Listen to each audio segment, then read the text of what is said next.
আল্লাহর নবী যেমনি হযরতে খাদিজা হযরতে আয়েশার মুখ থেকে খাদিজার ব্যাপারের কথাটা শুনে নিলেন, আল্লাহর নবীর চেহারাটা আর স্বাভাবিক থাকলো না, বরং অস্বাভাবিক হয়ে গেল, চেহারাটা লাল হয়ে গেল। আর আয়েশাকে বললেন, আয়েশা রে, খবরদার খাদিজার ব্যাপারে তোমরা এইরকম ভাষা প্রয়োগ করবে না, আর কোনোদিন যেন এইরকম মন্তব্য করতে তোমাকে না দেখি। আল্লাহর নবী আয়েশাকে বললেন, আয়েশা তুমি শোনো, তোমরা সকলেই হলে আমার সুখের দিনের স্ত্রী, আর আম্মা হযরতে খাদিজা হলেন আমার দুঃখের দিনের স্ত্রী। যখন মক্কার মাটিতে আমাকে আশ্রয় দেওয়ার মতো কেউ ছিল না, আমার পাশে দাঁড়িয়ে আমাকে সাহায্য করার মতো, সাহস দেওয়ার মতো কেউ ছিল না, হযরতে খাদিজা আমাকে তার মাল সম্পদ দিয়ে আমার পাশে দাঁড়িয়ে বুক ভরা সাহস দিয়েছিলেন, পাহাড়ের মতো আমার কাছে দাঁড়িয়েছিলেন।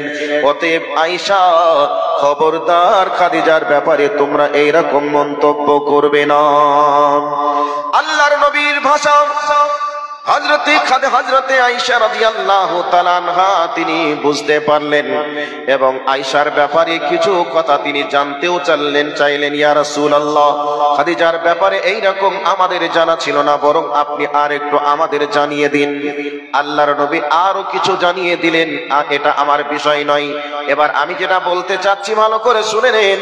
হযরতে খাদিজা রাদিয়াল্লাহু তাআলা আনহার জন্য যে দোয়াটা করেছিলেন, এই দোয়াটার জন্য ওই খ্রিস্টান মহিলা আর থাকতে পারিনি। ওই মেয়েটার সঙ্গে সঙ্গে তার মন মাইন্ড চেঞ্জ হলো এবং বলতে শুরু করে দিল, যেই ব্যক্তি 25 বছরের ভরা যৌবনে একজন বিধবাকে বিবাহ করার পরে যতদিন বেঁচে ছিল ততদিন কোন স্ত্রী গ্রহণ করে নাই, বরং মৃত্যুবরণ করার পরেও তাকে ভুলতে পারে না, হাসরের ময়দানে দেখা করতে চাই, এই নবী কোনদিন অসত্য হতে পারে না।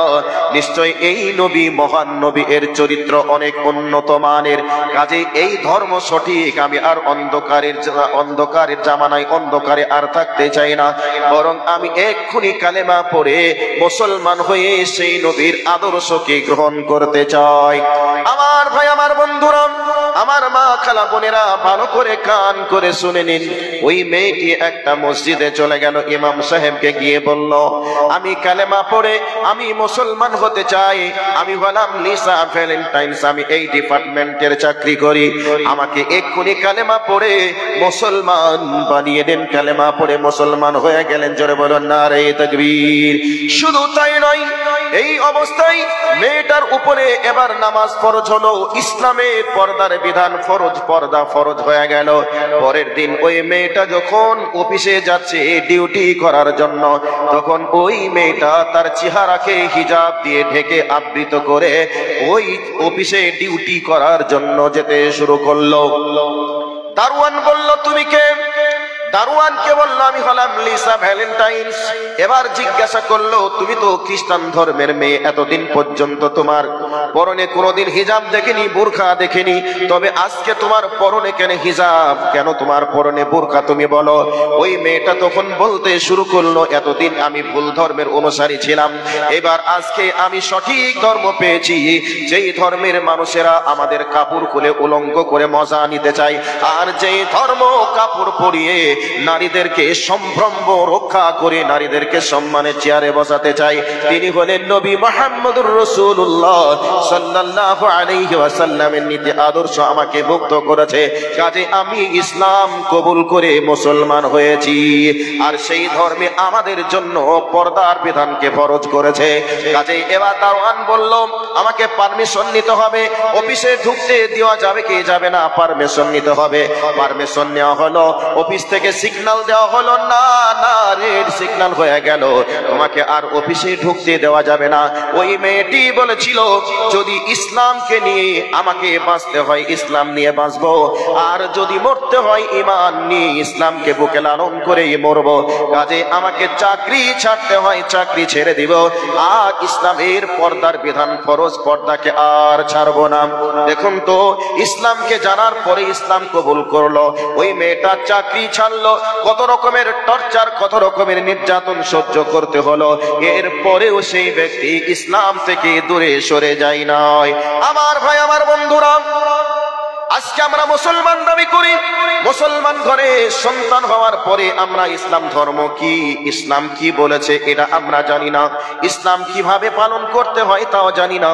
আমরা নামাজি, কিন্তু নামাজ পড়ার পরে আমাদের বৈশিষ্ট্য থাকা কি প্রয়োজন আছে, নামাজি হওয়ার পরে একটা নামাজি ব্যক্তির আদর্শ হওয়া কি প্রয়োজন আছে আমরা জানি না, আমরা জানার চেষ্টা করি না। যার কারণে আজকে পৃথিবী জুড়ে মুসলমানদের উপরে নির্যাতন এসেছে।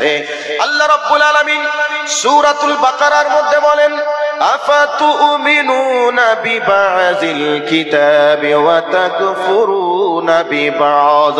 আল্লাহ রাব্বুল আলামিন বলেন, হে পৃথিবীর মানুষ, তোমরা কান করে শুনে নাও, তোমরা যখন কোরআনকে কিছু মানবে আর কোরআনকে যখন কিছু ছেড়ে দিবে, এক কথাই তোমাদের মতের পক্ষে যেগুলি যাবে সেগুলি তোমরা মানবে, আর মতের বিপক্ষে যাবে সেগুলি তোমরা যখন ছেড়ে দিবে, তখন তোমরা জেনে নিবে এই পৃথিবীর মাটিতে তোমরা লাঞ্ছিত হবে, তোমরা এই পৃথিবীর মাটিতে তোমরা নিপীড়িত হবে, বঞ্চিত হবে, চতুর্দিক থেকে তোমাদের উপরে সমস্যাকে চাপিয়ে দেওয়া হবে, মরার পরে তোমাদেরকে যন্ত্রণাদায়ক আযাবের মধ্যে লিপ্ত হতে হবে।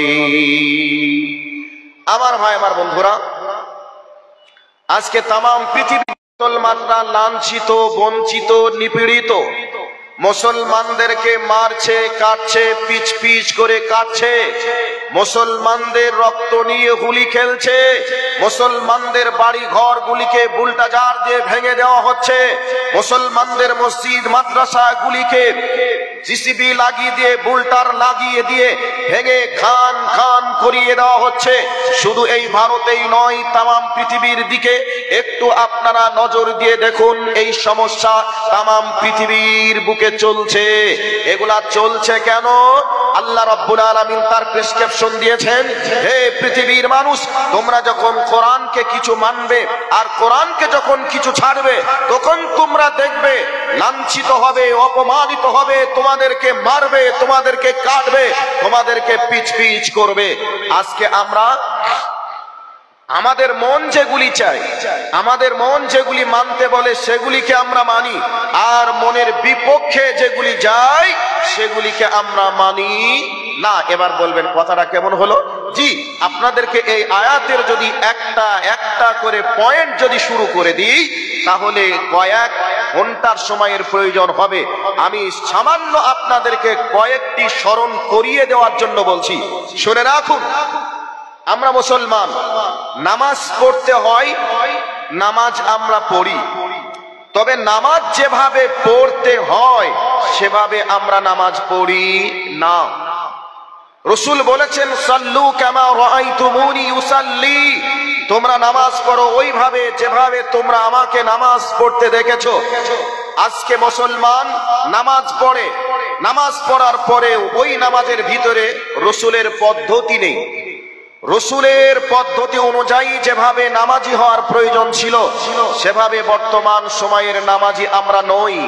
নামাজ আদায় করলে মুসল্লিদের কাছ থেকে যেই যেই জিনিসগুলি পাওয়ার প্রয়োজন সেই জিনিসগুলি নামাজিদের কাছ থেকে পাওয়া যায় না।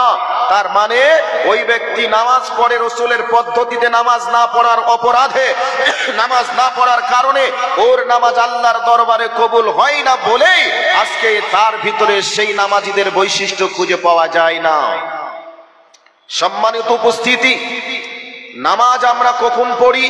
বয়স হয়ে গেছে, এখন যদি নামাজ না পড়ি মানুষে কি বলবে? কাজেই এখন আর সময়টা কোথায় পাস করব, চল একটু মসজিদে যাই। মসজিদে এমন টাইমে ঢুকছে, ওই টাইমে রুকুর দোয়া জানে না, রুকু কি করে করতে হয় জানে না। যদি ইমাম বলে এইভাবে তো রুকু চলবে না চাচা, এইভাবে রুকু করতে হবে, বাবা মেরুদণ্ডর হাড় আর বাঁকা হয় না, সোজা হয়ে গেছে, এতদিন পর্যন্ত কোনোদিন রুকু সাজদা করি নাই, আজকে কি করে রুকু দিতে পারবো? আর পারা যাবে না, সম্ভব নয়। তাহলে রুকুটাও রাসূলের পদ্ধতিতে হচ্ছে না। এই অবস্থায় তাকে সূরা, কিরাত, তাসবিহ, তাহলিল যদি এই সময় যদি শিক্ষা দিতে যাই তাহলে মুখ দিয়ে সঠিকভাবে আর উচ্চারণ হয় না। এইরকম বর্তমান সময়ে আমরা মুসলমান নয় কি? একটু আওয়াজ দেন তো ভাই। আমি যে পয়েন্টের কথা বলছি পয়েন্টগুলো সঠিক বলছি না ভুল বলছি? আপনাদের কথা বলছি না, হয়তো আপনারা সকলে আল্লাহর ওলি, সকলেই ভালো কিছু জানেন, আপনারা সকলে মাদ্রাসা পড়ে হাফ মৌলবি অথবা ফুল মৌলবি আপনারা সবই জানেন, কিন্তু অন্যান্য জায়গার কথাগুলা বলছি। তবে আপনাদের এলাকার মানুষগুলি খুবই ভালো, নামাজ পড়ে, এখনো পর্যন্ত ছেলের বিয়েতে পনলিয়া বন্ধ করতে পারিনি, নামাজ পড়ে এখনো পর্যন্ত সুদের সঙ্গে সম্পর্ক ত্যাগ করতে পারিনি, নামাজ পড়ার পরে আজ পর্যন্ত নিষিদ্ধ ত্যাগ করতে পারিনি, নামাজ পড়ার পরেও 85 বছর বয়সের একজন বাবা, 85 বছরের বাবা তার স্ত্রীকে সঙ্গে করে নিয়ে যাচ্ছে, আর ওর মেয়ে 18 বছর বয়স, ওর স্ত্রীকে 85 বছর বয়সে ওই বুড়ির দিকে কেউ তাকিয়ে দেখবে না, বুড়ির দিকে কেউ নজর দিবে না, কিন্তু 18-22 বছরের বয়সের একটা তরুণী সুন্দরী রূপবতী একটা মেয়েকে নিয়ে যাচ্ছে। ঢাকার প্রয়োজন ছিল ওই মেয়েটার, কিন্তু ওই মেয়েটাকে না ঢেকে অর্ধলঙ্গ পোশাক করে বাপ নিয়ে চলে যাচ্ছে। আবার একজন হাজী সাহেব হজ করে বাড়ি এসেছে, ওই অবস্থায় নিজের স্ত্রীকে হিজাব পরিয়েছে, বুরখা পরিয়েছে, ওর উপর দিয়ে একটা উড়নাও পরিয়েছে, চোখে একটা চশমা, তার উপরে আবার একটা মেকআপ লাগিয়ে রাস্তায় চলছে। ওর একটা নাতনি আছে 18 বছর বয়সের, ওই নাতনিটা উলঙ্গ হয়ে চলছে। হাজী সাহেবের কোনো খেয়াল নেই। হাজী সাহেবকে যদি বলা হয়, চাচা দাদা আপনার নাতনি তো এই বয়সের, এখন তো ওর ওপরে পর্দার বিধান ফরজ হয়েছে, কেনই বা আপনি পড়াননি? এই বয়সে যদি বুরখা পরে, এই বয়সে যদি পর্দা করে কেমন লাগবে? কাজে এখন পর্দা করার সময় হয়নি। এইরকম বর্তমান সময়ে আমরা মুসলমান, যার কারণে আল্লাহ বলছেন যখনই তোমরা কোরআনকে কিছু মানবে আর কোরআনকে যখন কিছু ছাড়বে, এক কথাই তোমার মতের সঙ্গে যেটা মিল হবে এটা তুমি মানবে, আর মতের সঙ্গে যেটা মিল হবে না সেটা তুমি যখন ছেড়ে দিবে, তখন জেনে রাখবে তোমরা এই পৃথিবীতে অপমানিত হবে, লাঞ্ছিত হবে, নির্যাতিত হবে, পদদলিত হবে, নিষ্পেষিত হবে। আজকে তাম পৃথিবী জুড়ে মুসলিম উম্মার উপরে নির্যাতন চলছে, মুসলমানরা মার খাচ্ছে, মুসলমানরা আজকে চতুর্দিক থেকে বঞ্চিত হয়েছে। সম্মানিত উপস্থিতি, শুধু তাই নয়, অন্য দেশের কথা আমরা ছেড়েই দিলাম, আজকে আমরা ভারতীয় মুসলমান, আজকে ভারতবর্ষে বসবাস করার পরে আমরা রক্ত দিয়ে ভারতকে স্বাধীন করেছি। সেই ভারতবর্ষে আজকে মুসলমানদের বলছে তোমাদেরকে দেশে রাখবো না, তোমাদের দেশে স্থান নেই, তোমরা চলে যাও পাকিস্তানে, না হয় চলে যাও বাংলাদেশে, আর এই ভারতবর্ষে যদি তোমাদেরকে বাঁচতে হয়, বসবাস করতে হয়, তাহলে তোমাদেরকে এই দেশের হিন্দুদের ধর্মকে মেনে তোমাদেরকে বসবাস করতে হবে, না হয় তোমাদেরকে বসবাস করতে দেওয়া হবে না। সেই বেঈমানের বাচ্চা বেঈমানদেরকে বলতে চাই, এই ভারতবর্ষকে স্বাধীন করার জন্য 53,313 জন মুসলমান আমরা জীবন দিয়েছিলাম। শুধু মুসলমান নয়, শুধু আলেমরা জীবন দিয়েছিল। আর সেই ভারতবর্ষকে স্বাধীন করার জন্য 93,353 জন এই ভারতবর্ষকে স্বাধীন করার জন্য রক্ত দিয়েছিল, জীবন দিয়েছিল। অনেক মা তার সন্তানকে হারিয়ে বুককে খালি করেছিল, অনেক স্ত্রী তার স্বামীকে হারিয়ে বিধবার সাজ সজ্জা গ্রহণ করেছিল। এইভাবে এই ভারতকে স্বাধীন করার পরে আজকে তারা ক্ষমতায় বসে বলছে মুসলমানদেরকে আর ভারতবর্ষে রাখা যাবে না, কখনো সিএএ, কখনো এনপিআর, এখন আবার সেগুলি করে আর তারা লাভ করতে পারলো না। এখন বলছে মুসলমানদের অকাপ সম্পত্তি বলে আর কিছু থাকবে না, এই মুসলমানদের অকাপ সম্পত্তিগুলিকে আজকে আমাদের দখলে নিতে হবে, এই বলে তারা এসি ঘরে বসে বসে তারা আবার নীল নকশা তৈরি করছে। সম্মানিত উপস্থিতি, তাদেরকে এই সোশ্যাল মিডিয়ার মাধ্যমে জানাতে চাই, ঘুমন্ত বাঘকে তোমরা বেশি ঘুমন্ত বাঘকে জাগিয়ে তোলার চেষ্টা করো না। ঘুমন্ত বাঘ যখন জেগে যাবে, তোমাদের কল্লাটাকে আর গর্দানের উপরে রাখবে না, তোমাদের গর্দানটা ওই গর্দানে না থেকে হয় জমিনের তলায় চলে যাবে, আর না হয় তোমাদের গর্দানটা আর দুনিয়ার বুকে সুস্থভাবে বাঁচতে পারবে না, থাকতেও পারবে না। কেন? আপনাদেরকে একের পর এক পয়েন্ট দিয়ে আমি কথাগুলি বলার চেষ্টা করব।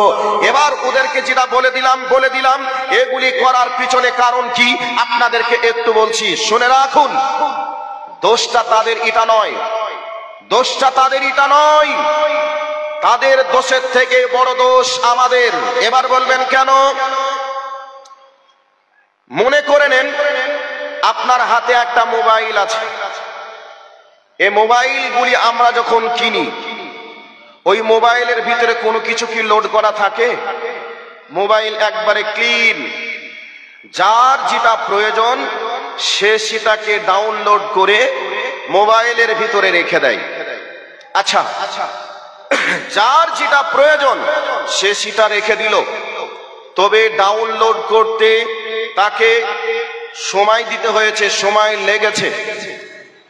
এবার যদি মনে করে আমার মোবাইলটাকে আগের মতো ক্লিন করব, কিচ্ছু রাখবো না, যদি কম্পিউটারের দোকানে নিয়ে যাওয়া হয় আর কম্পিউটারের দোকানে গিয়ে যদি বলা হয় আমার মোবাইলকে সফটওয়্যার মেরে যা আছে উড়িয়ে দাও, এটা যদি বলে, তাহলে এটাকে সফটওয়্যার মেরে উড়িয়ে দিতে সময় কয় ঘন্টা লাগবে? একটু কথা বলুন, কয় ঘন্টা লাগবে?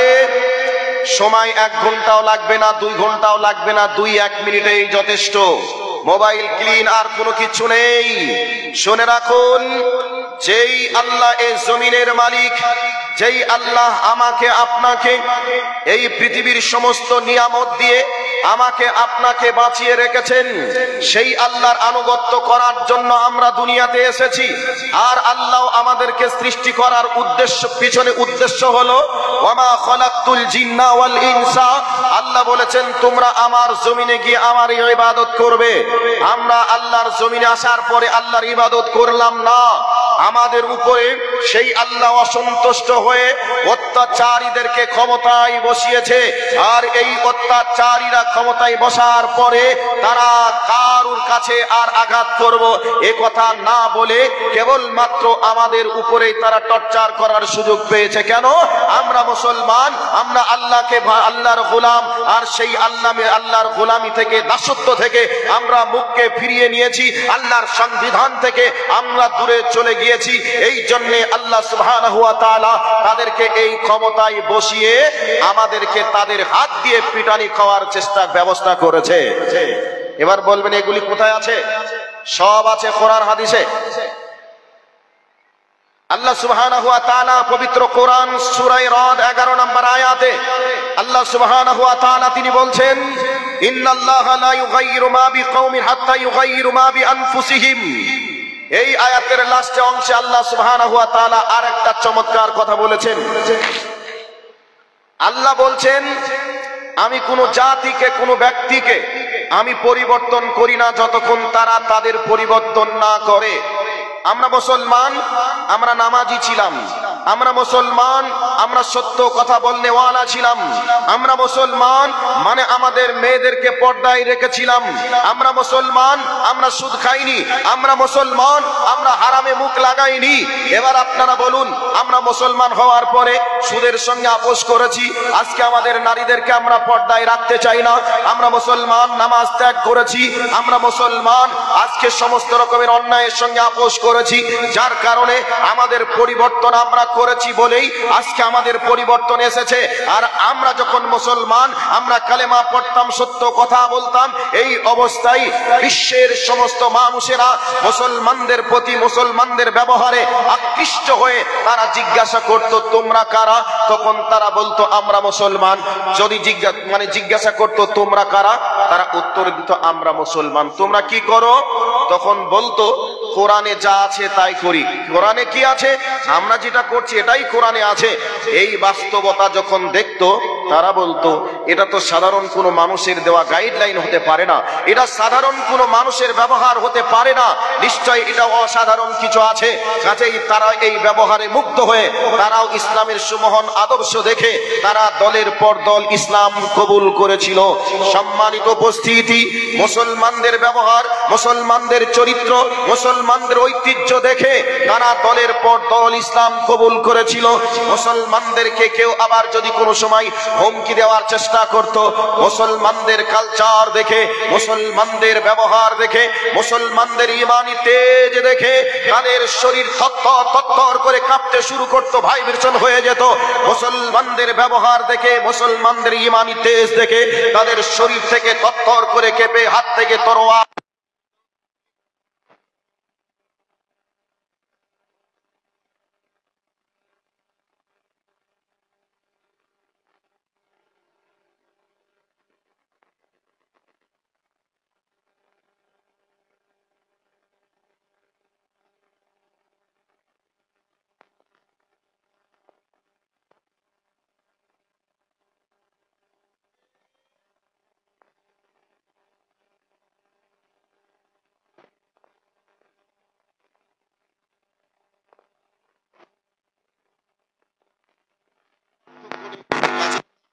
আছি তাই আছি, এ কথা তারা বলবে কি বলবে না? বলবে কি বলবে না? বলবে। একদিনের একটা ঘটনা আপনাকে শোনাচ্ছি। ঘটনা কি, কোনো একদিন জালসা শেষ করে আমি যাচ্ছিলাম বাড়ি, ছোট্ট একটা গাড়িতে উঠলাম। এবার গাড়ির ড্রাইভার হিন্দু। গাড়ির ড্রাইভার এক জায়গায় গাড়ি থামালো, আমাকে বলছে আপনি একটু বসুন, আমি দোকান থেকে আসছি। দোকান থেকে দেখলাম একটা মদের বোতল নিয়ে গাড়িতে উঠলো। আমি তো ভাবলাম আজকে আর হয়তো বাঁচার কোনো রাস্তা নেই, কারণ এক্ষুনি মদ পান করবে আর গাড়িতে হয়তো অ্যাক্সিডেন্ট করে একই সঙ্গে বিদায় নিব। কোন গাড়িতে চাপলাম, মনের ভিতরে বহুত টেনশন আসলো। এমতো অবস্থায় তাকে আমি জিজ্ঞাসা করলাম, ভাই আপনারা যে মদ পান করেন, আপনাদের ধর্মে কি এটা কোনো আদেশ নিষেধ বলে কিছু নেই? সে বলল অবশ্যই আছে। আপনি যে মদ পান করবেন আপনার বাড়িতে কিছু বলবে না? বলছে অবশ্যই বলবে। এবার আমাকে বলছে আচ্ছা আমাদের ধর্মে কি আছে না আছে সেটা পরের কথা, আপনাদের ধর্মে কি আছে একটু বলুন তো। আমি বললাম আমাদের ধর্মে মদকে হারাম করা হয়েছে। আমাদের ধর্মে কেউ যদি মদ পান করে তাহলে চুরি চুরি করে তাকে হয়তো লোক সমাগমে আসতে দেওয়া হয় না, এরকম লোক আছে। এ কথা বলার সাথে সাথে আমাকে ওই ব্যক্তি বলছে আপনাদের মুসলমান ধর্মের মানুষদের জন্য মদের দাম বেড়েছে, মদের দোকানে ভিড় বেশি বেড়েছে। আমরা আমার যত বন্ধু আছে অধিকাংশ মুসলমান। আপনার অমুক জায়গায় চিনা আছে, অমুক জায়গার একজনের নাম, তার নাম আশরাফ। সেই আশরাফ আমার বন্ধু, সে সারাটা দিন মদেই ডুবে থাকে। এইভাবে করে আমার চোখে আঙ্গুল দিয়ে কয়েকটা রেফারেন্স দিয়ে দিল যে মুসলমান তোমরাই বেশি মদ খাও আমাদের থেকে, এটা প্রমাণ করে দিল। আজকে এবার দেখুন, গোটা বিশ্বের দিকে তাকিয়ে না দেখে আপনি আপনার গ্রামের দিকে তাকিয়ে দেখুন। আপনাকে যদি বলা হয় কোরআন এবং সুন্নাহর আলোকে আপনি মুসলমান হিসাবে 10টা লোককে আপনি বার করুন, আপনি কোরআন সুন্নাহর আলোকে 10টা লোক 100 ঘরের মধ্যে আপনি বাছাই করে বার করতে পারবেন না।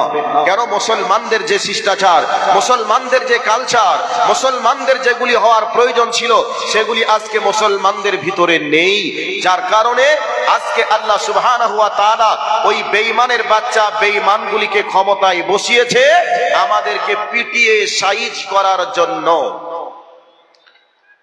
আল্লাহ পাক বলেছেন আমি যখন কোন জাতির অমঙ্গল কামনা করি, আমি যখন তাদেরকে শাস্তি দেওয়ার ব্যবস্থা করি তাদের অন্যায়ের কারণে, আমি তাদের শাস্তি যদি আমি ব্যবস্থা করে থাকি সেই শাস্তির হাত থেকে বাঁচানোর ক্ষমতা কারোর নেই, এ কথা আল্লাহ বলেছেন।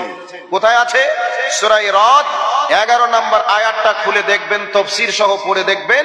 এখানে আল্লাহ পাক স্পষ্ট ভাবে আল্লাহ পাক বলে দিয়েছেন যদি তোমরা অন্যায় করো, সেই অন্যায়ের প্রতি আমি আল্লাহ রাগান্বিত হয়ে তোমাদের উপরে নারাজ হয়ে আমি যদি তোমাদের জন্য শাস্তিকে অবধারিত করে থাকি, এই শাস্তির হাত থেকে বাঁচানোর ক্ষমতা পৃথিবীর কারোর নেই, এ কথা আল্লাহ বলেছেন। আজকে আমরা মুসলমান আল্লাহকে নারাজ করেছি বলেই আজকে শত্রুদেরকে ক্ষমতায় বসিয়ে আজকে তাদের হাত দিয়ে আমাদেরকে মার খাওয়াচ্ছে।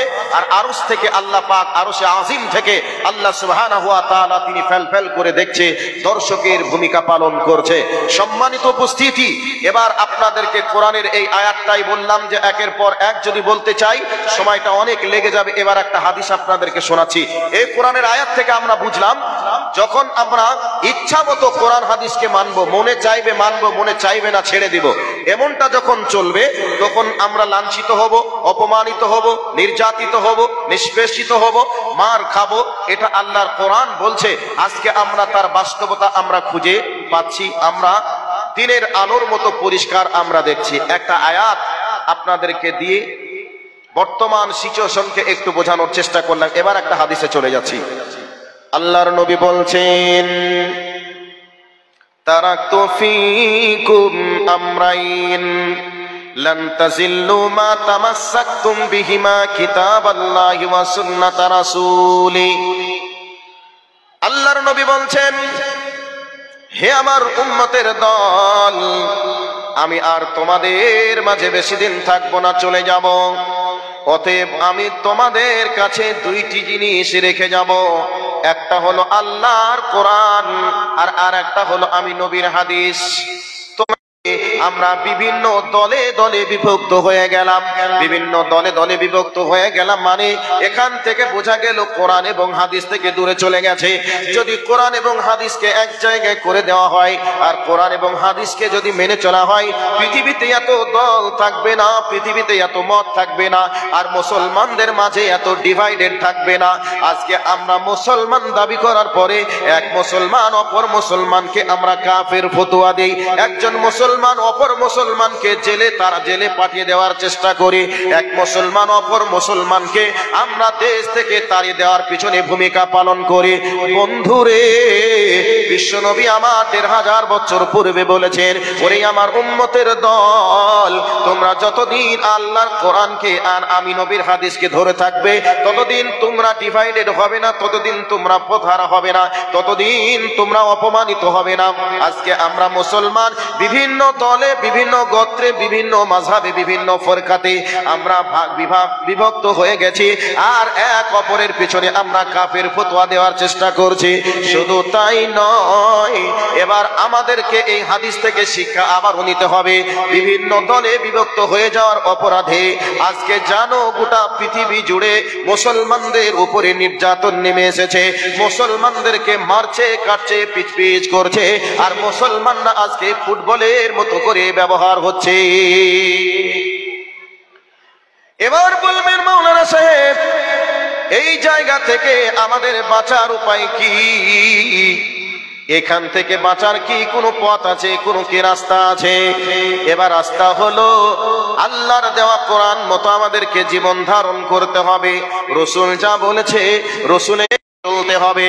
বন্ধুরে, যখন বিভিন্ন ভাবে আল্লাহ পাকের পক্ষ থেকে আযাব এসেছে, গজব এসেছে, আমাদেরকে বলেছে তোমরা বেশি বেশি করে তওবা করো আর আল্লাহর ঘর মসজিদে ঢুকে যাও, ঈমানের উপরে তোমরা অবিচল থেকে যাও, তাহলে আল্লাহ রাব্বুল আলামিন আল্লাহ পাকের পক্ষ থেকে দেওয়া গজবকে, আযাবকে উঠিয়ে নিবেন।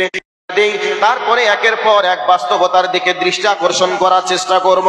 আল্লাহ রাব্বুল আলামিন বলেন, বিসমিল্লাহির রহমানির রহিম, যাহারাল ফাসাদু ফিল বাররি ওয়াল বাহরি বিমা কাসাবাত আইদিন নাস লিয়ুযীকাহুম বা'দাল্লাযী আমিলু লাআল্লাহুম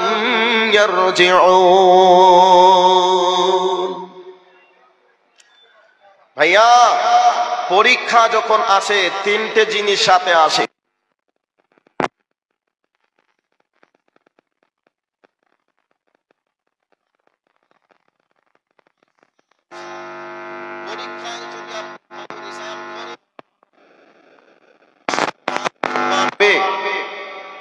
পরীক্ষায় পাস করেছেন, রেজাল্ট ভালো, আপনার প্রমোশন হবে। ক্লাস 9-এ ছিলেন, 10-এ যাবেন, বিএ পাস করেছেন। আর একটা কি, বেইজ্জত মানে অপমান। ক্লাসে মানে পরীক্ষায় এসেছে, তিনটি জিনিস সাথে আসবে। পরীক্ষায় ভালো রেজাল্ট করলে আপনার সম্মান বাড়বে, পরীক্ষায় রেজাল্ট ভালো না করলে আপনি অপমানিত হবেন, পরীক্ষায় ভালো রেজাল্ট করলে আপনার প্রমোশন হবে, এক ক্লাস আপনি এগিয়ে যাবেন। তো গজব যখন আসবে তখন জানবেন কারোর জন্য এটা সতর্কবাণী, কারোর জন্য এটা হয়তো শাস্তি, কারোর জন্য এটা হয়তো গজব, এটা মাথায় নিতে হবে। তো কার জন্য কি হচ্ছে এটা দেখার দরকার নেই, আমরা মুসলমান, আমাদেরকে ভেবে নিতে হবে আল্লাহ পাক আমাদের উপরে গজব দিচ্ছেন মানে এটা হতে পারে আমাদেরকে সতর্ক করার জন্য, আবার কাউকে শাস্তি দেওয়ার জন্য। এবার আল্লাহ পাক ওই কথাটাই কোরআনুল কারীমের মধ্যে বলছেন, যাহারাল ফাসাদু ফিল বাররি ওয়াল বাহরি বিমা কাসাবাত আইদিন নাস লিইউযীকাহুম বা'যাল্লাযী আমিলু লাআল্লাহুম ইয়ারজিউন। আল্লাহ পাক বলছেন, পৃথিবীর মানুষ তোমরা শুনে রাখো, পৃথিবীর জনপথে স্থলপথে যা কিছু হয়ে থাকে, বিমা কাসাবাত আইদিন নাস, তোমাদের দুই হাতের কর্মের বিনিময়ে হয়ে থাকে। লিইউযীকাহুম বা'যাল্লাযী আমিলু লাআল্লাহুম ইয়ারজিউন। আমি মাঝে মধ্যে আযাব এই জন্যই দিই যাতে করে এই আযাবের স্বাদ ভক্ষণ করার পরে তোমরা আমার রাস্তায় ফিরে আসবে। আজকে তামাম পৃথিবী জুড়ে মুসলমানদের উপরে ইস্তিমুলার চলছে, নির্যাতন চলছে। এই নির্যাতন দেখেও যদি আমরা সতর্ক না হই, আমরা যদি এটাকে না ভাবি যে আল্লাহ পাকের পক্ষ থেকে এটা আমাদের জন্য গজব। কেন গজব? এই গজবের পিছনে কারণ হচ্ছে আমরা আমাদের রবকে অসন্তুষ্ট করেছি, নারাজ করেছি। এই নারাজ থেকে আমাদেরকে ফিরে আসতে হবে। যদি আমরা আল্লাহকে নারাজ করে থাকি, তাহলে আজকে মায়ানমারের মুসলমানগুলিকে যেভাবে শেষ করে দিল, যেভাবে ফিলিস্তিনের মুসলমানদেরকে মারছে, এইভাবে আমাদেরকেও মারতে পারে। কোন অপরাধ করলে মারবে? আল্লাহকে নারাজ করলে মারবে। এবার আল্লাহকে যদি আমরা সন্তুষ্ট করতে পারি, সেই আগে উদাহরণটা দিয়েছিলাম যে সফটওয়্যার মেরে দিলে মোবাইলের ভিতর থেকে যেমন ডিলিট হয়ে যায়, সবকিছু শেষ হয়ে যায়, ক্লিন হয়ে যায়। আমরা যদি তওবা করে আল্লাহ রাস্তায় ফিরে আসি, যাদের মাথায় এই সমস্যা চাপিয়ে মুসলমানদেরকে মারবো কাটবো বলে যারা হুঙ্কার দিচ্ছে, তাদের মেমোরি থেকে আল্লাহ সমস্ত রকমের কুচিন্তাকে ডিলিট করে দিতে পারেন। যখন তোমরা হুব্বুদ দুনিয়া ওয়া কারাহিয়াতুল মাউত, আল্লাহর নবী বলছেন, যখন তোমরা দুনিয়ার পিছনে পাগল হয়ে যাবে, দুনিয়ার মহাব্বত যখন তোমাদের অন্তরে বেড়ে যাবে, আর আখেরাত মৌতের ভয় তোমাদের অন্তর থেকে যখন উঠে যাবে, তখন তোমরা মার খাবে, তোমাদেরকে মারবে, কাটবে, পিছ পিছ করবে। একটা উদাহরণ দিই, উদাহরণ দিয়ে বক্তব্যটা এই বিষয়টা শুরু করব। আজকে আপনাদের বাৎসরিক জালসা, এই জালসা উপলক্ষে আজকে আমরা 5 জন মেহমান এসেছি। বিভিন্ন ফল ফ্রুটের নাস্তা আপনারা রেডি করলেন, টেবিলে সাজিয়ে দিলেন। এখন আমরা 5 জন খেতে বসলাম। আমাদের ব্রেন বলছে এখন খেতে দিয়েছে, এখন খাওয়ার সময়, এখন খেতে হবে। আচ্ছা বলুন, সবাই কি একই জিনিস একসঙ্গে খাবে? খাবে না। যার যেটা রুচিতে ভালো লাগবে সে সেটা খাবে। খাওয়ার ব্যাপারে সকলে একমত, রুচির ব্যাপারে আলাদা আলাদা আলাদা। যার যেটা মনে চাইবে সে সেটা খাবে। এবার শুনুন, পৃথিবীতে বহু ধর্ম আছে, বিভিন্ন রাজনৈতিক দল আছে, ধর্মর দিক থেকে আলাদা, রাজনৈতিক দিক থেকে আলাদা, কিন্তু মুসলমানদেরকে যখন মারতে হবে এ ব্যাপারে তারা একমত। যখন মুসলমানরা দুনিয়ার প্রেমে পড়ে যাবে, আখিরাতকে ভুলে যাবে, মৃতকে ভুলে যাবে, তখন মুসলমানদেরকে মারার ব্যাপারে তারা একমত হয়ে যাবে। কেমন ভাবে মারবে? যেমন একটা হরিণকে, একটা গরুকে, একটা মহিষকে হিংস্র বাঘ, সিংহ, হায়নাল, কুকুরের দলেরা নির্মম ভাবে যেমন টেনে হিচড়িয়ে হিচড়িয়ে খায়, হরিণের, গরুর, মহিষের প্রাণ জান বাহির হওয়ার পূর্বে তার শরীর থেকে মাংসগুলি শেষ হয়ে যায়। এগুলিকে আমরা সোশ্যাল মিডিয়ার মাধ্যমে, ডিসকভারি চ্যানেলে, অ্যানিম্যাল প্ল্যান চ্যানেলে আমরা অনেক দেখেছি। দেখেছি কি দেখি নাই? দেখেছি। এখন মুসলমানরা যখন দুনিয়ায় প্রেমে পড়ে যাবে, মৌতের ভয় যখন তাদের অন্তর থেকে উঠে যাবে, তখন তারা দুনিয়ার প্রেমে পড়ে যাবে, মুসলমানদেরকে তখন মারার ব্যাপারে তারা একমত হয়ে যাবে। যদিও তাদের দল আলাদা, তাদের ধর্ম আলাদা, তাদের উপাসনালয় আলাদা, মুসলমানদেরকে মারার ব্যাপারে একমত হবে। এই হাদিসটার একটু বাস্তবতাটা একটু মিলিয়ে দেখুন। আমেরিকা আফগানিস্তানের মুসলমানদেরকে মেরে শেষ করেছে। আমেরিকায় কোন ধর্মের মানুষ বসবাস করে? খ্রিস্টান ধর্মের মানুষ বসবাস করে। চীনে মুসলমানদের উপরে এত অত্যাচার করেছে, পৃথিবীতে কোন দেশ এত অত্যাচার করেনি। চীনে বসবাস করে বৌদ্ধ ধর্মের মানুষেরা, তাহলে বৌদ্ধ ধর্মের মানুষেরা মুসলমানদের বিপক্ষে। মায়ানমার এরাও বুদ্ধ, এই বুদ্ধ মুসলমানদেরকে কিভাবে মেরে কেটে টুকরা টুকরা করে শেষ করে দিল, এগুলিকে আমরা কিছুদিন পূর্বে দেখলাম। আজ বর্তমান সময়ে ইসরায়েল ইহুদি, এই ইহুদিরা আজকে ফিলিস্তিনের মুসলমানদেরকে বোম্বিং করে হত্যা করে শেষ করে দিচ্ছে। তাহলে ইহুদিরাও মুসলমানদের বিপক্ষে। আমরা বর্তমান সময়ে ভারতবর্ষে আমরা বসবাস করছি।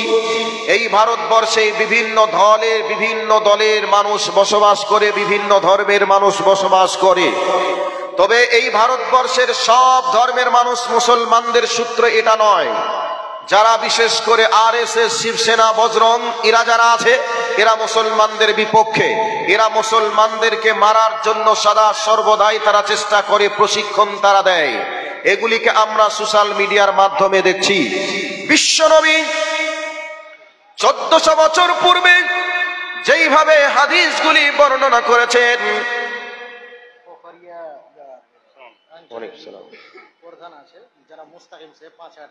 আচ্ছা মাশাআল্লাহ, পুখুরিয়া থানার যিনি প্রধান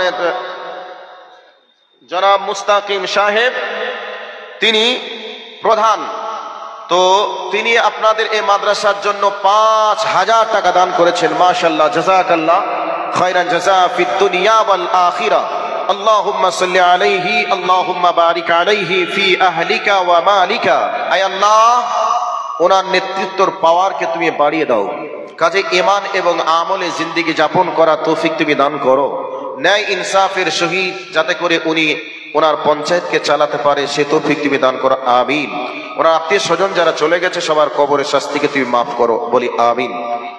এইবার বিশ্বনবী আমার প্রায় 1400 বছর পূর্বে হাদিসটা যেভাবে বলেছেন, মনে হচ্ছে যেন বিশ্বনবী আমার 2024 সালে ভারতবর্ষের মাটিতে এসে বা এই জমিনে এসে মুসলমানদের দৃশ্যটা দেখে যেন হাদিসটা বর্ণনা করেছে।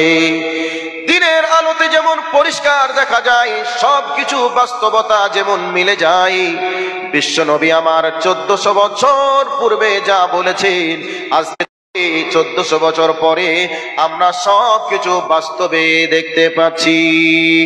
আমার ভাই, আমার বন্ধুরা, আজকে তাম পৃথিবীতে ধর্মের দিক থেকে আলাদা হলে কি হবে, রাজনৈতিক দল থেকে আলাদা হলে কি হবে, কিন্তু মুসলমানদেরকে মারতে হবে, এ ব্যাপারে তারা একমত হয়ে আজকে তাম পৃথিবী জুড়ে মুসলমানদের উপরে অত্যাচার চলছে।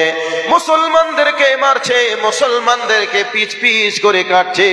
আল্লাহর নবী বলেছেন, এমন একটি সময় আসবে গোটা পৃথিবীতে জুলুম অত্যাচারে ভরে যাবে, কোথাও যেন শান্তি থাকবে না। মুসলমানগুলিকে পাখির মতো করে গুলি করে হত্যা করা হবে। বিশ্বের এমন কোন নেতা থাকবে না, এমন কোন দেশ থাকবে না, কেন মুসলমানকে গুলি করে হত্যা করা হলো বলো, এই কথা বলার কেউ থাকবে না। আজকে মিলিয়ে দেখুন তো, মুসলমানদের বাড়িগুলিকে, ঘরগুলিকে উল্টা জার দিয়ে ভেঙে দেওয়া হলো, আফগানিস্তানে মুসলমানগুলিকে শেষ করে দেওয়া হলো, আর আপনার মায়ানমারের মুসলমানগুলিকে শেষ করে দেওয়া হলো। এবার ফিলিস্তিনের মুসলমানদের উপরে নির্যাতন চলছে, উৎপীড়ন চলছে। বাড়ি ঘর ভেঙে দিয়ে আজকে খান খান করে দিল, মায়ের বুকে খালি করে দিল। আজকে মা মারা গেল, বাচ্চা যেন মায়ের জন্য কান্না করে। আজকে খোলা আকাশের নিচে বাড়ি ঘর, বাবা মা হারিয়ে তাদের পরিচয় পর্যন্ত পাওয়া যাচ্ছে না। আজ বর্তমান সময়ে তাদের বাড়ি নেই, থাকার মতো, খাওয়ার মতো কোনো ব্যবস্থা নেই। আজকে ফিলিস্তিনের মুসলমানগুলি শুধুই তারা দেশবাসীর কাছে ভিক্ষার আবেদন করে, আমাদের একটু পানির ব্যবস্থা করে দাও। তাদের পানিরও ব্যবস্থা নেই, আমাদের একটু খাওয়ার ব্যবস্থা করো, আমাদের একটু পানির ব্যবস্থা করো। বাড়ির কথা ভুলে গিয়েছে, লেখাপড়ার কথা ভুলে গিয়েছে।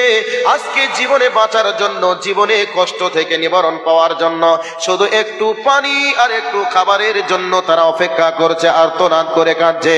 তাহলে দেখে নেন, মুসলমানদের বিপক্ষে আমেরিকার খ্রিস্টানরা গেল, বৌদ্ধরা গেল, ইহুদিরা গেল, আরএসএস শিবসেনারাও গেল, তামাম পৃথিবী জুড়ে মুসলমানদের উপরে নির্যাতন চলছে, মারপিট চলছে, দাঙ্গা চলছে। এই অবস্থায় আল্লাহর নবী এই হাদিস যখন বর্ণনা করছিলেন, সাহাবীরা জিজ্ঞাসা করছিলেন, ইয়া রাসূলুল্লাহ, ইয়া হাবিবাল্লাহ, ওই সময় নাকি মুসলমানদের সংখ্যা কম হবে, যার কারণে এইরকম সিচুয়েশন চলবে। রাসূল বললেন, না না না, এইরকম সিচুয়েশন চলবে তখন মুসলমানদের সংখ্যা কম থাকবে না, বরং বেশি থাকবে। তারপরে কেন এমন হবে? আল্লাহর নবী বললেন, শুনে রেখে দাও, যেমন পানির স্রোতের সঙ্গে গাছপালা আবর্জনা ভেসে ভেসে চলে যায়, যেমন পানির স্রোতে তারা টিকতে পারে না, দাঁড়িয়ে থাকতে পারে না, ঠিক তেমনি ভাবে মুসলমানদের এমন অবস্থা হওয়ার পিছনে কারণ হবে মুসলমানদের ভিতর থেকে ঈমান নামক পাওয়ারটা খালি হয়ে যাবে, ঈমান নামক শক্তিটা বার হয়ে যাবে। এই অবস্থায় মুসলমানদেরকে কাটবে, পিস পিস করবে, মুসলমানদের কোনো কিছু করার থাকবে না। আমার ভাই, আমার বন্ধুরা, মুসলমানদের সামান্য ইতিহাস আপনাদেরকে শুনিয়ে দিই, তারপরে এ জায়গাতে আসবো। বদরের যুদ্ধ হলো ইসলামের প্রথম যুদ্ধ। ওই ইসলামের প্রথম যুদ্ধে মুসলমানদের 313 জন সৈন্য ছিল, আর বেঈমানদের 1000 জন ছিল। মুসলমানদের সৈন্য 313 জন থাকলে কি হবে? তিনাদের কাছে তেমন অস্ত্র ছিল না, মাত্র 6টা অস্ত্র ছিল, আর উট ছিল না, তাদের প্রশিক্ষণ সেরকম ছিল না। কিন্তু বেঈমানদের অস্ত্র ছিল, প্রশিক্ষণ প্রাপ্ত, ট্রেনিং প্রাপ্ত তারা ছিল। এই অবস্থায় মুসলমানদের সঙ্গে যখন যুদ্ধের ময়দানে যুদ্ধ করার জন্য যখন লেগে যাবে, এই অবস্থায় আল্লাহর নবী সাহাবীদেরকে নিয়ে বদরের প্রান্তরের কাছে সৌদি গভর্নমেন্ট একটা মসজিদ বানিয়েছে। মসজিদটার নাম দিয়েছে মসজিদে আরিশ। ওই মসজিদে আরিশের কাছে বিশ্বনবী 313 জন, তামাম পৃথিবীতে কোনো মুসলমান নেই কলেমার পতাকা উড্ডীন করবে এরকম কোনো মানুষ নেই, কেবলমাত্র 313 জন। এই অবস্থায় আল্লাহর নবী সাহাবীদেরকে নিয়ে দোয়া করতে শুরু করেছেন, আল্লাহ গো, তামাম পৃথিবীতে আজকে তোমার কালেমার পতাকাকে উড্ডীন করার, দিন ও তাবলীগের কাজ করার মতো কোনো মানুষ নেই, কেবলমাত্র 313 জন। আজকে আমরা এই যুদ্ধের ময়দানে চলে এসেছি, মাবুদ গো, আমরা ময়দানে নেমেছি, বিজয় করার দায়িত্ব তোমার। যদি সব শেষ হয়ে যায়, ইসলামের প্রচার করার কোনো কেউ থাকবে না, মাবুদ আমরা ময়দানে নেমেছি, তোমাদের বিজয় করার দায়িত্ব হলো তোমার। আল্লাহর নবী যখন এই দোয়া করছেন, আবু বকর হাতটাকে ধরে বলছেন, কাফে ইয়া রাসূলুল্লাহ, দয়ার নবী গো, যথেষ্ট হয়ে গেছে, আর কোনো দোয়া করার প্রয়োজন নেই। আমরা যদি বাঁচি তাহলে বিজয় হয়ে বাঁচবো, আর যদি আমরা মরে যাই তাহলে আল্লাহর জান্নাতে মেহমান হব। হাতে কোনো অস্ত্র নেই, প্রশিক্ষণ নেই, এরপরেও বাপের বিরুদ্ধে সন্তান অস্ত্র ধারণ করেছে, সন্তানের বিরুদ্ধে বাপ অস্ত্র ধারণ করেছে। এইরকম একটা মারাত্মক যুদ্ধে ঈমান এবং আমল বাঁচানোর জন্য তেনারা বাপের বিরুদ্ধে অস্ত্র ধারণ করেছে। আমার ভাই, আমার বন্ধুরা, এবার একটা কথা আপনাদেরকে বলে দিই, হযরতে আবু বকরের ছেলের নাম হলো আব্দুর রহমান। এই আব্দুর রহমান তখন ইসলাম কবুল করেনি, বাপের বিরুদ্ধে আব্দুর রহমান অস্ত্র ধারণ করেছে বদরের যুদ্ধে। এবার বদরের যুদ্ধে আবু বকর আল্লাহর নবীর পক্ষ নিয়ে যুদ্ধ করতে গিয়েছে। এই অবস্থায় যুদ্ধ চলছে, চলতে চলতে হযরতে আবু বকরকে আব্দুর রহমান অনেকবার তরোয়ালের তলায় পেয়েছিল, মেরে দিলে দুখণ্ডিত হয়ে যেত, কিন্তু বাপ বলে মারতে পারেনি। এবার আবুদুর রহমান যখন ইসলাম কবুল করলেন, আল্লাহর নবীর সামনে, আবু বকরের সামনে আব্দুর রহমান বলছেন, ও আমার আব্বা, ওই বদরের যুদ্ধের ময়দানে আপনাকে বহুবার আমি আব্দুর রহমান তরোয়ালের তলায় পেয়েছিলাম, কিন্তু আমি যদি তরোয়াল ছেড়ে দিতাম, আঘাত করতাম, আপনি আর দুনিয়ার বুকে টিকতে পারতেন না, দুখণ্ডিত হয়ে যেতেন। কিন্তু আপনি বাপ আর আমি সন্তান হিসাবে আপনার উপরে তরোয়াল চালাতে পারিনি। ওই অবস্থায় হযরতে আবু বকর বলেছিলেন, আব্দুর রহমান তুমি শোনো, আমি যদি তোমাকে তরোয়ালের তলায় পেয়ে যেতাম, আমার তরোয়াল দিয়ে তোমাকে দুখণ্ডিত করে জাহান্নামের নর্দমার কীট বানিয়ে দিতাম। দিতাম, কারণ তখন তুমি আমার ছেলে বলে পরিচয় থাকতো না, তখন তুমি আল্লাহ এবং রসুলের দুশমন হিসাবে যুদ্ধ করতে গিয়েছিলে, আর আমি আল্লাহ এবং আল্লাহ রসুলের পক্ষ নিয়ে যুদ্ধ করতে গিয়েছিলাম। অতএব আমি যদি পেয়ে যেতাম তোমাকে দুখণ্ডিত করে দিতাম। এই হলো ইসলামের ইতিহাস। এবার কি ঘটনা ঘটে গেল? 313 জন ওই দুর্বার গতিতে ইমানের পাওয়ারে বলে বলিয়ান হয়ে যুদ্ধের ময়দানে যুদ্ধ করতে করতে করতে করতে 70 জন বেঈমানদেরকে জাহান্নামের নর্দমার কীট বানিয়ে দিয়ে 70 জনকে গ্রেফতার করে বিজয় পতাকা তুলেছিলেন ইমানের পাওয়ারের বিনিময়ে। আজ বর্তমান সময়ে তাম পৃথিবীতে লক্ষ লক্ষ মুসলমান হওয়ার পরে, কোটি কোটি মুসলমান হওয়ার পরে গোটা পৃথিবীতে 1.5 কোটি কেবলমাত্র ইহুদি জাতি বসবাস করে। ওই ইহুদিরা আজকে তাম পৃথিবীর মুসলমানদেরকে মারার জন্য নীল নকশা তৈরি করে। আজকে যদি আমরা সাহাবীদের মতো ইমানের বলে বলিয়ান হয়ে যেতাম, আমরা যদি ইমান এবং আমলের ফিল্ডে যদি নেমে যেতাম, কোনো বেঈমানের বাচ্চা ছিল না মুসলমানদের জন্য। মুসলমানদের দিকে চোখ গরম করে কথা বলবে, আঙ্গুল তুলে কথা বলবে।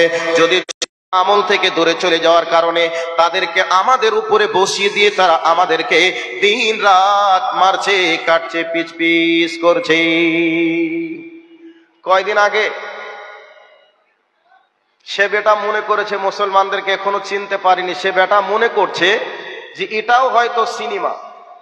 তো সিনেমার মতো ডায়লগ শুরু করেছে, বলছে 2026 সালে ক্ষমতায় আসতে হবে। ডায়লগ শুরু করেছে। 70% মুসলমান আর আমরা কেবলমাত্র 30% মুসলমান। মুর্শিদাবাদকে টার্গেট করে সে মনে করেছে যে এটাও হয়তো সিনেমা, সিনেমার মতো করে ডায়লগ সে দিয়েছে। শুনে রাখো, তুমি মনে করো না যে এটা হয়তো সেই কার্টুন, সেই প্লাস্টিকের, সেই পলিথিনের মানুষ তুমি মনে করেছো, আর মনে করে তুমি ডায়লগ দিচ্ছ। সিনেমায় একটা ঘুষি মারলে, একটা ফাইট মারলে কয়েকটা ঘর বাড়ি ভেঙে যায়, কয়েকটা মানুষ পড়ে যায়, এটা সিনেমায় তুমি বলতে পারো। কিন্তু তুমি মুসলমানদের জন্য যে কথাটা বলছো, এটা খবরদার তুমি ভুল করছো, এটা সম্ভব নয়। তুমি আগুন নিয়ে খেলা খেলতে যাচ্ছ।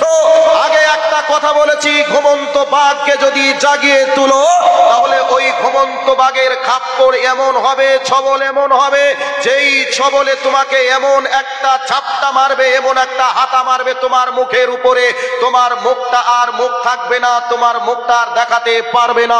এই পৃথিবীর বুক থেকে বিদায় তোমাকে নিতে হবে। তোমার মতো এইরকম অনেক মামুর বিটা পৃথিবীতে এসেছিল, মুসলমানদেরকে মারার পায়তারা করেছিল, টিকতে পারিনি। হামান এসেছিল, ফিরাউন এসেছিল, নমরুদ এসেছিল, সাদ্দাত এসেছিল, টিকতে পারিনি। তোমাকে এখান থেকে শিক্ষা নিতে হবে। কয়দিন পরে জালেমের মসনদে বসে বাংলাদেশের প্রধানমন্ত্রী শেখ হাসিনা বসে মুসলমানদের উপরে তোমাদের প্রলোভনে পড়ে, নরেন্দ্র মোদীর উস্কানিতে পড়ে মুসলমানদের উপরে যে অত্যাচার করছিল, সেই অত্যাচার করার পরে আজকে তাকে দেশ থেকে পালিয়ে আসতে হয়েছে। দেশে বাঁচার দেশের মাটিতে বসবাস করার মতো সুযোগ পাইনি। তবে মনে রেখে দিও, জনগণকে হিন্দু মুসলমানের মাঝে দাঙ্গা লাগিয়ে দিয়ে কয়দিন তোমরা রাজনীতি করবে? তোমাদের রাজনীতি এই ভারতবর্ষের হিন্দু মুসলমান বুঝতে শিখেছে, বুঝতে পেরেছে। তোমাদের রাজনীতি আর বেশি দিন চলবে না। পশ্চিম বাংলার মাটি থেকে তোমাদেরকে যেভাবে তাড়িয়েছি, খেদিয়েছি, ভারতবর্ষের মাটিতে 2026 সালে ভারতবর্ষের মাটি থেকে তোমাদেরকে বিদায় করবই করবে ইনশাআল্লাহ। তুমি খবরদার মনে করো না মুসলমানদেরকে তোমরা যা মনে করবে তাই করবে, এটা কোনোদিনই সম্ভব নয়। মুসলমানদের উপরে বসে আছে একজন আল্লাহ, আল্লাহ তার পাওয়ার গোটা পৃথিবী জুড়ে পাওয়ার চলে, তার ক্ষমতা চলে। কাজেই কোন সময় তোমাদেরকে ডুবিয়ে দিবে এর হিসাব তোমাদের কাছে নেই। খবরদার শুনে রেখে দিও, একটা গাছ বাড়তে বাড়তে যখন শেষ সীমায় পৌঁছে যায়, ঝড় আসলে গাছটা পড়ে যায়। কাজেই তোমরা মনে করো না যে আমরা বেড়েছি বলে, ক্ষমতা পেয়েছি বলেই যা ইচ্ছা তাই করবে, এটা নয়। মুসলমানদের রব আছে উপরে, সেই রব সাইজ করার দায়িত্ব নিয়ে বসে আছে। সম্মানে উপস্থিতি, শুনে রাখুন, বাঘ সিংহ প্রচন্ড শক্তির অধিকারী হওয়ার পরে তারা লোকালয়ে আসতে পারে না। কেন? একটা গরু, একটা হরিণ, একটা ছাগল সে বনের ঘাসগুলি লেজ লড়ে আর আরামে খায় মানুষের কাছাকাছি এসে। সে জানে আমার এখানে একটা মালিক আছে, আমার মালিক থাকাকালীন যদি কোনো বাঘ সিংহ আসে আমার মালিক তাকে ছাড়বে না, তাকে শেষ করে দেবে, বিদায় করে দিবে। এ কথা জানে। জানার পরে সে মানুষের সঙ্গে বসবাস করে, লেজ লড়ায়, আনন্দে খায়। বাঘ সিংহ এত বড় শক্তিশালী হওয়ার পরে তার শিকারি করার জন্য মানুষের সংস্পর্শে আসার সাহস পায় না। মানুষ দেখলেই তাকে জঙ্গলে পালিয়ে যেতে হয়। কাজেই তোমরা আজকে নির্দ্বিধায় রাস্তায় তোমরা দিবালোকের সামনে প্রকাশ্যে তোমরা চলতে পারো না। তোমাদেরকে চলতে গেলে কয়েকশো বডিগার্ডের প্রয়োজন হয়, আর ওই বডিগার্ডকে নিয়ে সরকারি তহবিলে লক্ষ লক্ষ টাকা খরচ করো, আর তোমরা সেখানে সিনেমার ডায়লগ তোমরা মারো। এটা ডায়লগ তুমি সিনেমায় মারতে পারো, তুমি জনগণের সামনে এসে মারতে চাইলে জনগণ তোমার পিঠে বাড়ি দিয়ে তোমার পিঠকে চাপকে লাল করে ছেড়ে দিবে। সম্মানিত উপস্থিতি, কথাগুলি যদিও আমি বলছি, এগুলির পিছনে দায়ী তো তারা আছেই, এরপরে দায়ী হচ্ছে আমরা যদি তাদেরকে ক্ষমতায় না বসাই তারা বুঝতে পারবে না। এবার বলবেন যে আমরা ক্ষমতায় বসিয়েছে মানে আমরা ভুল পথে চলছি, অন্যায়ের সঙ্গে আপোষ করেছি বলে আল্লাহ তাদেরকে বসিয়েছেন। সম্মানিত উপস্থিতি, আমাদের ভুল ভ্রান্তিগুলি আমাদেরকে আগে দেখতে হবে, কোরআন সুন্নাহর আলোকে আমাদেরকে দেখতে হবে। কোরআন সুন্নাহর আলো অনুযায়ী যদি আমরা মুসলমানরা চলি তাহলে আমরা অবশ্যই যেভাবে এই ভারতবর্ষের মাটিতে থেকে নিয়ে শুরু করে গোটা পৃথিবী জুড়ে আমরা মুসলমানরা যেভাবে সম্মানের অধিকারী ছিলাম, আমরা সেভাবে সম্মানের সহিত আমরা বসবাস করতে পারবো। কোনো মায়ের বেটার ক্ষমতা হবে না যে মুসলমানদেরকে চোখ গরম করে কথা বলি। এবার বলবেন কোথায় আছে? এবার আমি আপনাদের কাছে কোরআনের আয়াতে চলে যাচ্ছি, কান করে কথাগুলিকে শোনার চেষ্টা করুন। আল্লাহ সুবহানাহু ওয়া তাআলা কি বলেছেন? আল্লাহ রাব্বুল আলামিন বলেন, বিসমিল্লাহির রহমানির রহিম, ওয়াদাল্লাহুল্লাযীনা আমানু মিনকুম ওয়া আমিলুস সালিহাতি لا يستخلفنهم في الأرض كما استخلف الذين من قبلكم। আল্লাহ রাব্বুল আলামিন বলেন, হে পৃথিবীর মানুষ তোমরা শুনে রেখে দাও, আজকে এই অশান্তির পৃথিবীতে অশান্তির আগুন যেন দাবানলের আগুনের মতো দাও দাও করে জ্বলছে। তবে আমি আল্লাহ তোমাদেরকে বলছি শুনে রেখে দাও, এই অশান্তির আগুন নিভে যাবে, অশান্তির আগুন জ্বলবে না। আমি আল্লাহ তোমাদেরকে যে প্রেসক্রিপশনটা দিয়েছি তোমরা একবার বাস্তবে মিলিয়ে নাও। আল্লাহ রাব্বুল আলামিন বলছেন, ওয়াদাল্লাহুল্লাযীনা আমানু মিনকুম ওয়া আমিলুস সালিহাত। আল্লাহ রাব্বুল আলামিন বলেন, হে পৃথিবীর মানুষ তোমরা শুনে নাও, আমি আল্লাহ ঈমান ওয়ালাদের সঙ্গে ওয়াদা করেছি, তোমরা যদি ঈমান নিয়ে আসো আর তোমরা যদি নেক আমল করো তাহলে আমি আল্লাহ তোমাদের সঙ্গে প্রতিজ্ঞায় আবদ্ধ, তোমাদেরকে আমি ওয়াদা করেছি তোমাদের হাতে এই পৃথিবীর ক্ষমতা আমি দিব। এবার বলবেন, মাওলানা তুমি যেইভাবে মোটা মানুষটা 1 কুইন্টাল ওজনের মানুষ, তোমার ব্রেনটাও হয়তো মোটা, কাজে এবার আপনারা বলবেন এই ভারতবর্ষে মুসলমানদের সংখ্যা তো কম অন্যান্য জাতিদের তুলনায়, এ কথা আপনারা বলবেন। তবে শুনে রেখে দেন, ভারতবর্ষকে যখন আমরা স্বাধীন করেছিলাম তখন এই ভারতবর্ষে মুসলমানদের সংখ্যা কম ছিল না বেশি ছিল? এবার আপনারা বলবেন কম ছিল। তবে এবার বলুন, কম থাকার পরেও যে আল্লাহ মুসলমানদের হাতে এই ভারতবর্ষের ক্ষমতা 1100 বছর পর্যন্ত যিনি দিতে পেরেছিলেন, সেই আল্লাহ বর্তমান সময়ে আছে না নেই? কথা বলুন, আছে না নেই? এবার বলবেন আছে। তাহলে যেই আল্লাহ কম থাকার পরে 1100 বছর পর্যন্ত যিনি ক্ষমতায় বসিয়ে রাখতে পেরেছিলেন, সেই আল্লাহ এই 2024 সালেও আবার মুসলমানদেরকে ক্ষমতায় বসাতে পারেন কি পারেন না? পারেন। আল্লাহ পাক বলছেন, শুনে রেখে দাও, তোমরা যদি ঈমান আনো আর নেক আমল করো আমি আল্লাহ তোমাদেরকে ক্ষমতায় বসিয়ে দেব যেই রকম আগে আমি ক্ষমতায় বসিয়েছিলাম। আমার ভাই, আমার বন্ধু বন্ধুরা, আজকে মুসলমান আমরা যারা দাবি করছি, আমরা যদি ঈমান এবং আমল ওয়ালা হয়ে যাই, তাহলে এই পৃথিবীতে আর অশান্তি থাকবে না। এই ভারতবর্ষের মাটিতে আর কোনো বেঈমানের বাচ্চা বেঈমান ক্ষমতা পাবে না, বরং সেই ক্ষমতার মালিক আল্লাহ রব্বুল আলামিন ঈমান ওয়ালাদেরকে বানিয়ে দিবেন। এই দিল্লির লালকেল্লাতে, দিল্লির মসনাদে একজন আল্লাহর ওলি বসবে, দাড়িওয়ালা বসবে, বুখারীর দাস দেওয়ালা বসবে, যেই জায়গাতে শান্তির জন্য গোটা পৃথিবীর মানুষ শান্তির বাতাস পাবে। হিন্দু, খ্রিস্টান, শিখ ধর্মের যত রকমের মানুষ বাস করে, সমস্ত মানুষ ন্যায্য অধিকার পাবে। এবার অমুসলিমরা বলবে যদি ক্ষমতায় এসে যায় তাহলে সমস্যা হবে। শুনে রেখে দেন, ভারতবর্ষে 1100 বছর রাজত্ব করার সময় আমরা কোনো মুসলমান কেউ কোনোদিন প্রমাণ করতে পারবে না যে কোনোদিন কোনো সময় একটা মুসলমান একটা হিন্দুদের মন্দির ভেঙে মন্দিরের ইটকে নিয়ে মসজিদে লাগিয়েছে, একটা মুসলমান জোর করে একটা মন্দির ভাঙিয়েছে। এটা গোটা পৃথিবীতে কেউ কোনোদিন প্রমাণ করতে পারেনি, প্রমাণও করতে পারবে না। আমার ভাই, আমার বন্ধুরা, আল্লাহ পাক বলছেন তোমরা ঈমানওয়ালা হয়ে যাও, আমলওয়ালা হয়ে যাও, আমি আল্লাহ তোমাদের হাতে ক্ষমতা তুলে দেব, কোনো সমস্যা হবে না। এবার আপনাদেরকে কোরআনের একটা আয়াত আর একটা শুনিয়ে দিই, অশান্তির আগুনটা নিভিয়ে দেওয়ার জন্য আল্লাহ রাব্বুল আলামিন কত চমৎকার কথা বলেছেন। আল্লাহ পাক বলছেন, বিসমিল্লাহির রহমানির রহিম, ফালিয়াবুদু রাব্ব হাযাল বাইত আল্লাযী আত'আমাহুম মিন জু ওয়া আমানাহুম মিন খাউফ। সকলে আমার সঙ্গে পড়ুন, ফালিয়াবুদু রাব্ব হাযাল বাইত আল্লাযী আত'আমাহুম মিন জুইন ওয়া আমানাহুম মিন খাউফ। আল্লাহ রাব্বুল আলামিন বলেন, হে পৃথিবীর মানুষ তোমরা শোনো, আজকে ভারতবর্ষের মুসলমানরা সুরক্ষিত নয়, মুসলমানদেরকে মারছে, কাটছে, পিচ করছে। তবে আমি আল্লাহ তোমাদের জন্য বলে দেই, তোমাদেরকে আর কেউ মারার চেষ্টা করতে পারবে না, চিন্তা ভাবনাও থাকবে না। আমি আল্লাহ তোমাদের জন্য বলে দিই, ফালিয়াবুদু রাব্ব হাযাল বাইত। এই আয়াতটা যদিও আল্লাহ পাক কাবাকে কেন্দ্র করে অবতীর্ণ করেছে, এবার বলবেন কাবা শরীফের মালিকও যেমন আল্লাহ, এই মসজিদটার মালিকও আল্লাহ।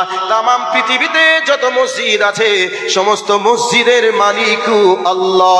সেই আল্লাহ পাক বলছেন, ফালিয়াবুদু রাব্ব হাযাল বাইত। তোমরা এই মসজিদে প্রবেশ করো, মসজিদে ঢুকে যাও, আর মসজিদের মালিক যিনি তিনারই তোমরা ইবাদত করো। যদি এবার ইবাদত আমরা করি, আল্লাহ পাক বলছেন, আল্লাযী আত'আমাহুম মিন জু ওয়া আমানাহুম মিন খাউফ। আমার ভাই, আমার বন্ধুরা, মাঝে মধ্যে আমরা শুনতে পাই মুসলমানদের নাগরিককে বাতিল করা হবে, রেশনকে বাতিল করা হবে। আল্লাহ পাক বলছেন, শুনে রেখে দাও, তোমাদের নাগরিকত্বকে বাতিল করবে, তোমাদেরকে কে রেশন বাতিল করবে তোমরা শুনে নাও। আমি আল্লাহ তোমাদেরকে বলছি, ফালিয়াবুদু রাব্ব হাযাল বাইত। তোমরা যদি আমার ঘর মসজিদে ঢুকে যাও আর আমার ইবাদত যদি তোমরা করো, আল্লাযী আত'আমাহুম মিন জু।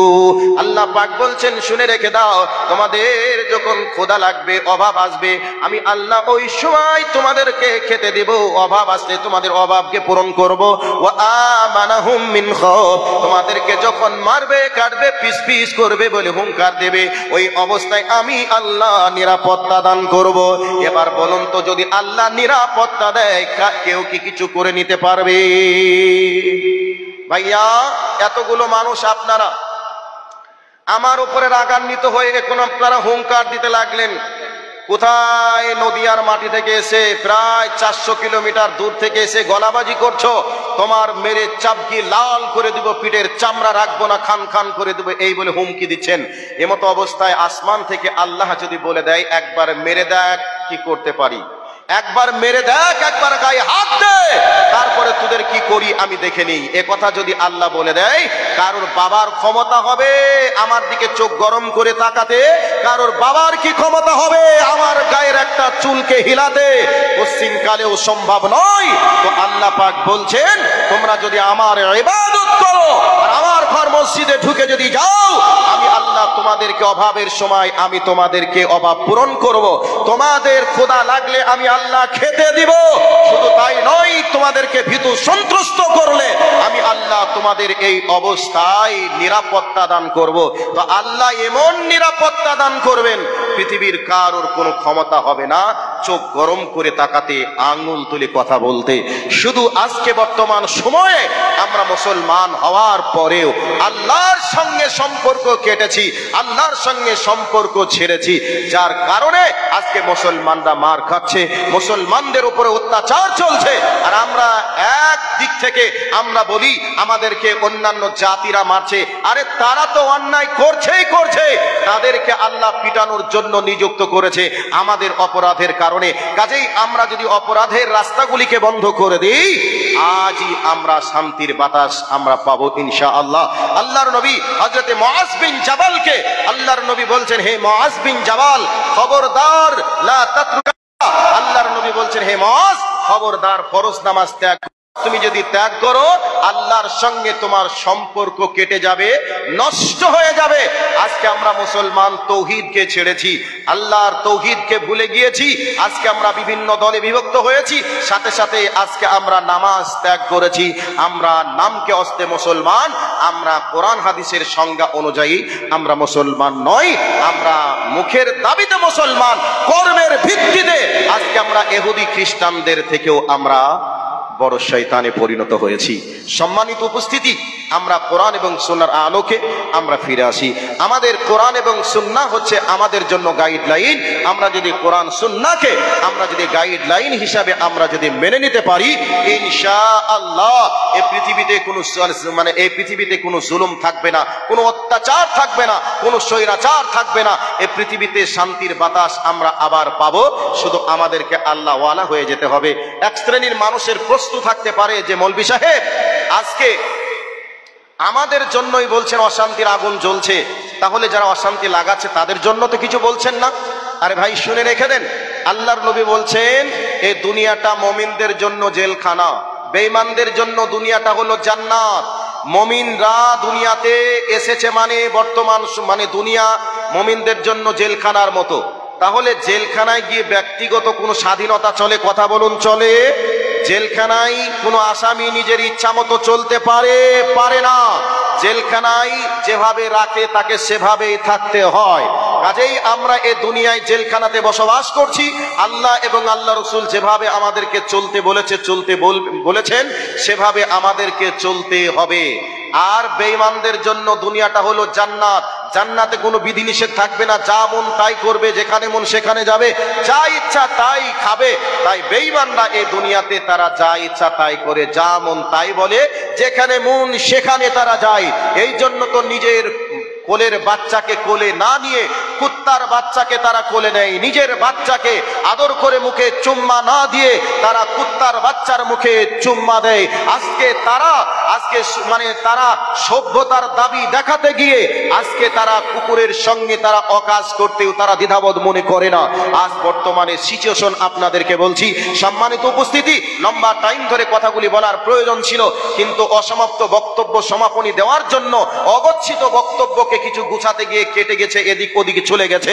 এরপরে আপনাদেরকে কিছু বলার মতো আর সুযোগ পেলাম না, যেহেতু আমার পরবর্তী বক্তা চলে এসেছেন শেখ নাজমে আলম ঝাড়খণ্ডী হাফিজাহুল্লাহ, উনি এসে গেছেন। আমি আর বক্তাকে বসিয়ে রেখে আর সামনের দিকে আগাতে চাই না।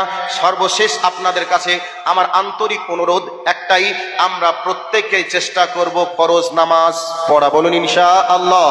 আমরা মুসলমান হিসাবে অবৈধ যত রকমের অবৈধ পাপের দরজা আছে আমরা বন্ধ করে দিয়ে আমরা বৈধ পথে আমরা উপার্জন করার চেষ্টা করব। আমরা সকলে বলি ইনশাআল্লাহ। আমরা কোনো রকমের ঝামেলা অশান্তিতে না জড়িয়ে, আমাদের ঝামেলা অশান্তিতে কেউ জড়াতে চাইলে একবারে আমরা বিচার দেব সেই আরশের মালিক আল্লাহর কাছে। ইনশাআল্লাহ উপর থেকে চূড়ান্ত ফয়সালা আসবে, এই ফয়সালার অপেক্ষায় আমরা থাকব।